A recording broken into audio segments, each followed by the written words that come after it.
હાલના સમયમાં એવું ઘણીવાર બને છે કે મારી ઓપીડીમાં યુવાન દંપતી નાની મોટી બીમારીની દવા લેવા માટે આવે અને હિસ્ટ્રી લઉં એટલે થોડા વ્યથિત અને ચિંતિત જણાય. હું એમને પૂછું એટલે મને કહે કે સાહેબ આ દવા તો લેવી છે પણ સાથે એક બીજી મોટી તકલીફ છે. હું પૂછું શું થયું એટલે કે સાહેબ પ્રેગ્નન્સી રહેતી નથી. હું પૂછું કેટલો સમય થયો તો કેટલાક તો માંડ કેટલાક મહિના થયા હોય ને કેટલાક કે માંડ 1.5-2 વર્ષ થયા હોય. એટલે હું સમજાવું કે ક્યાં એટલો સમય વીતી ગયો છે, થોડી ધીરજ રાખો ને. એટલે કહે સાહેબ અમને તો ધીરજ રાખવામાં કોઈ વાંધો નથી પણ ઘરવાળા, સગા સંબંધીઓ, આસપાસના લોકો ક્યાં ધીરજ રાખે છે. રોજ સવારે કોઈક નવો વ્યક્તિ આવીને પૂછે પ્રેગ્નન્સી રહી અને પત્ની ના પાડે એટલે ચર્ચા ચકડોળે ચડે. એ સ્ટ્રેસમાં આવે અને હું સ્ટ્રેસમાં આવું. મારે માતા પિતાને, ઘરવાળાઓને, આસપાસના લોકોને જણાવવાનું કે 2 અજાણી વ્યક્તિઓ શાદીના બંધનથી નવા બંધાયેલા છે, તેમના વચ્ચે વિશ્વાસનો સેતુ બંધાવા દો.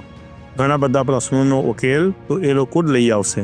અને રહી વાત પ્રેગ્નન્સી માટે દવા કરવાની, તો જરૂરત કરતાં વધારે અને સમય કરતાં પહેલાં પ્રેગ્નન્સી માટે આપવામાં આવતી હોર્મોનલ થેરાપી ફાયદો કરતાં નુકસાન વધારે કરે છે. એટલે થોડી ધીરજ રાખો, તેમના વચ્ચે વિશ્વાસનો સેતુ બંધાવા દો, અલ્લાહ પર ભરોસો કરો, સૌ સારાવાના થશે ઇન્શાઅલ્લાહ.